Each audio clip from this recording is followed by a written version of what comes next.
It's no surprise that bridges and overpasses are known to be haunted. They're often the site of tragic accidents, and it's believed by many that when someone dies unexpectedly or in a gruesome manner, their soul imprints on the location of the tragedy. In Jamestown, North Carolina, it's said that the spirit of a young woman haunts the underpasses of two bridges. One is a railroad bridge over East Main Street, and the other is an abandoned bridge nearby. But what a lot of people don't realize is that the legend may actually be rooted in a real-life tragedy that took place in the 1920s. Local lore says that the first sighting of Lydia was around 1924, and back then, the Jamestown Bridge was over Highway 70, and it can still be seen from the present-day railroad bridge over Main Street, which used to be known as Old High Point Road. The legend of Lydia has been around for decades, and she's said to appear to drivers on the side of the road on nights when it's rainy and foggy and she's asking for a ride home. A man named Burke Hardison said he encountered a young woman in a white gown on his way home to High Point on a rainy and foggy night when he was a student at NC State University in 1924. She signaled for him to stop, and she asked him to help her get to High Point. He drove her home, and when he went to get out of the car, she was gone. He knocked on the door and asked if the girl was there, and the mother then showed the driver a photo of her. And with tears in her eyes, she said, "Lydia's been dead for years. She was my daughter, and it seems like she's still trying to get home." According to the legend, Lydia and her date were on their way home from a dance on a dark and rainy night. Her date lost control of the car. He crashed the car, and he died instantly. Lydia was able to get out of the car, but her dress was soaked in blood and she was barely conscious. She then walked along the road begging drivers for help, but no one stopped. Shortly after, she collapsed and eventually died on the road. And after her death, people began claiming to see her underneath the bridge, which was still in use at the time. And after the wreck, locals demanded that another bridge be built to prevent any more wrecks on the curve. So was Lydia a real person? Well, some do believe that the ghost is actually that of Annie Jackson, a woman who died under similar circumstances. A few years ago, two paranormal researchers came across an article in the Greensboro Patriot from June 21st, 1920 that reported the death of a young woman named Annie L. Jackson. Annie was born in 1885 and she was 35 when she died. She worked in a cigar factory and she'd been living in a boarding house while she was working, and her parents also lived nearby. Annie went by her middle name, Lydia or Lydia, and that's why the bridge is known as Lydia's Bridge. The bridge was built in 1916, just a few years before she died. A car crash happened in the curve on the old route at the original underpass on High Point Road in Jamestown, North Carolina. At the time, it was more of a country road. It wasn't like the road that you see today, obviously. The wreck happened around 10 at night when the driver lost control on a slippery road during a sharp turn. The car flipped over and Annie's head hit the concrete. Two of the other passengers were also injured. The driver was a man named Hutchinson who ran away from the crash hoping to avoid any legal trouble, but fortunately he was found and arrested a few days later for reckless driving. And Annie is buried in Holt's Chapel Cemetery in Greensboro, North Carolina. The Hoosac Tunnel in Florida, Massachusetts is nicknamed the Bloody Pit because around 200 men died during its 24-year construction. But not all of the deaths were of tunnel workers. One involved a 14-year-old boy who was killed in an elevator accident. The tunnel had always been a place where human bodies were crushed under rocks, blasted into unrecognizable pieces by explosives, or flattened by large timbers. In 1865, three men, Ringo Kelly, Ned Brinkman, and Billy Nash, planned on using the explosive nitroglycerin in the tunnel, so they primed a charge and ran to a safety bunker for the detonation. Ringo was ahead of the other men, and for some reason, he set off the explosives before Ned and Billy made it back to safety, and they were both buried alive under tons of rock. Soon after the accident, Ringo Kelly disappeared, which led many to believe that the quote-unquote accident may have not been an accident after all. He wasn't seen again until 1866, when his body was found 2 miles inside of the tunnel. It was found at almost the exact spot where the other men died, and authorities believed that he had been strangled to death. His death was investigated, but no suspects were ever found, and the case went unsolved. The workers believed that Kelly was killed by the vengeful spirits of Brinkman and Nash, and they came to feel that the tunnel was cursed, and many of them refused to ever set foot in the tunnel ever again. I can't say that I blame them. In 1868, Paul Travers, a mechanical engineer, toured the site because he received a letter from Mr. Dunn of the construction company who had asked him to come and examine the tunnel. The workers kept complaining about hearing a man's voice cry out in agony, so they refused to enter the tunnel after the sun went down. Dunn believed the sounds were caused by the mountain winds, but because work had slowed down so much, he contacted Paul Travers to investigate. They both went out to the site and traveled about 2 miles into the shaft, and then they stopped to listen. They both heard what truly sounded like a man groaning in pain. Someone sounded like they were in agony. And Travers recognized the sound from war. It was unmistakable. When they turned up the wicks on the lamps, they were the only people in the shaft, and Dunn finally agreed that it wasn't just the wind that he heard.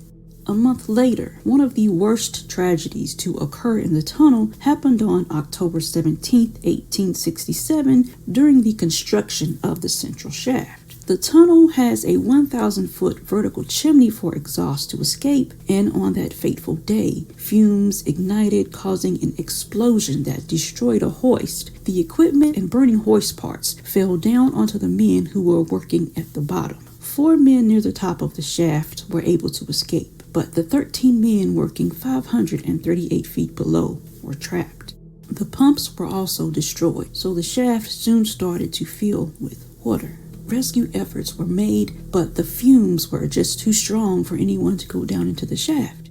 So months later, when they were able to finish excavating the shaft, they discovered that some of the men had actually lived long enough to create a makeshift raft to deal with the flooding. But without the pumping station, the shaft just continued to fill with water, and the bodies of some of the dead men began to surface. More than a year after the disaster, the last of them were found and buried. The strange phenomenon stopped temporarily. Even after the ghosts stopped appearing, the moaning didn't stop, and the men continued to be terrified. On October 16, 1874, a local hunter named Frank Webster vanished near Hoosac Mountain. 3 days later, he was found by a search party just stumbling around and mumbling incoherently. He told the men who rescued him that strange voices had ordered him into the tunnel, and once he was inside, he saw ghostly figures wandering around. He also said that invisible hands had snatched his rifle away from him, and that he had been beaten with it. He couldn't even remember leaving the tunnel, and members of the search party said that Webster didn't have his rifle when he was found, and that he did have cuts and abrasions on his head and his body. In the fall of 1874, a man was taking a wagon load of wood into the tunnel. He had gone just a short distance into the shaft when he suddenly turned his team around, whipped the horses, and drove them madly out of the tunnel. A few days later, workers found the team and the wagon in the woods about 3 miles away from the tunnel. The man was never seen or heard from again. The tunnel was eventually completed in 1874, and it cost $21 million, and it was used by both passenger and freight trains, and it's still in use today. Heartbeat Bridge has a gruesome backstory. As one version of the story goes, many years ago, a young girl was killed there, and her heart was cut from her body, and it was thrown over the bridge. Today, if you drive to Heartbeat Bridge at night, you might hear the sound of a beating heart as you approach the bridge. Some people say the sound is so loud that they have to leave the area immediately. Another version goes that in the early 1900s, a once kind and caring teacher just suddenly snapped. She lost her temper, she grabbed a hatchet, she blocked the door, and then she methodically murdered each and every one of her students. She soon became so overwhelmed with grief and regret that she took the hearts to the nearby bridge and threw them all into the water. It's said that if you walk over the bridge, especially at night, you can still hear the students' hearts beating. On certain nights, you may see the ghost of the teacher forever mourning her students, and because of that, she's unable to pass on. But There's no record of a mass murder taking place at this location, but that doesn't stop the reports of people feeling and seeing unexplainable things there. In the early 20th century, a group of young boys went swimming one evening in the French Broad River. They were all just playing and laughing and having a good time, so they didn't notice that they were floating further down the river than usual. There had been a storm there the day before. As the sun started going down, the boys finally realized that the river had taken them close to dangerous rapids, and that's when they realized that one of their friends was missing. They desperately searched for their friend while one of the boys went to get help, and neighbors assisted in the search, and boats and lanterns were used to light up the river. As the night went on and nothing turned up, they made the choice to call off the search. The next morning, they dredged the river, but they didn't find the boy. His body was never recovered. But shortly after, and to this very day, the ghost of a young boy can be seen running across the bridge. Drivers in the early evening hours are shocked to see a boy running beside their car, but when they call out to him, he just keeps running as if he can't hear them, and then he disappears before he finishes crossing the bridge. This creepy-looking concrete tunnel bridge in Clifton, Virginia, is known as the Colchester Overpass, is home to a creepy story about an axe-murderer known as the Bunnyman. As the legend goes, a group of convicts were being transferred from a nearby insane asylum when their bus crashed and the inmates fled. While most of them were soon found, 2 of them managed to escape. But not long after the crash, the body of one of the inmates was found hanging from the overpass. When they found the second inmate, he was surrounded by several half-eaten rabbits that were found hanging in the trees. They managed to have him cornered, but he was hit by a passing train before he could be apprehended. There was never an insane asylum in the area, but the story has stuck. In the 70s, there were some reports of an insane man in a white outfit who would harass and threaten people for trespassing on his property. But what's the truth behind the lore? A news story in February 1949 was in the headlines for months when the remains of a mother and her 8-month-old baby girl were found in a shallow grave in Fairfax after disappearing during a car ride with the husband. The man was eventually arrested, convicted, and sent to a mental institution. Another story posted in the Washington Post on October 22, 1970 read, "Man in bunny suit sought in Fairfax."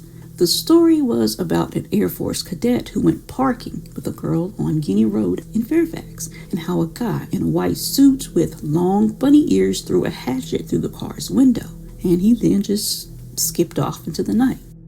While some legends claim the Bunnyman is a living person, others claim he is a spirit that has haunted the bridge since 1904. The backstory of Helen's Bridge goes like this. Helen was a woman in her mid-30s who was said to have moved to Asheville, North Carolina, to start a new chapter in her life along with her daughter. One day, while she was cooking, a large fire broke out, and Helen ran to her child's room, but she passed out due to smoke inhalation. While firefighters were able to resuscitate Helen, they were unable to save her daughter. And after she woke up, they told her that her daughter had died. She was obviously heartbroken, and she battled severe depression for weeks.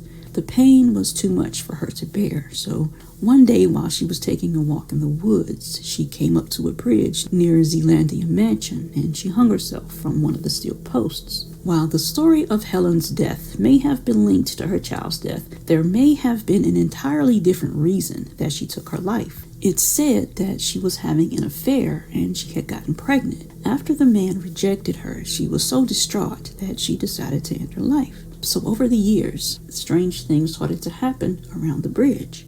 It first began with minor car trouble on the bridge, and then it evolved to people witnessing strange apparitions and even seeing Helen herself. Helen is said to appear in a white nightgown, and sometimes she may even ask you where her child is. People who have driven through the bridge report car trouble like drained batteries, their engine stalling, as well as other mechanical issues. And those walking through the bridge have reported seeing shadowy figures moving back and forth from the corner of their eye, and the sound of screams are said to be heard from a distance.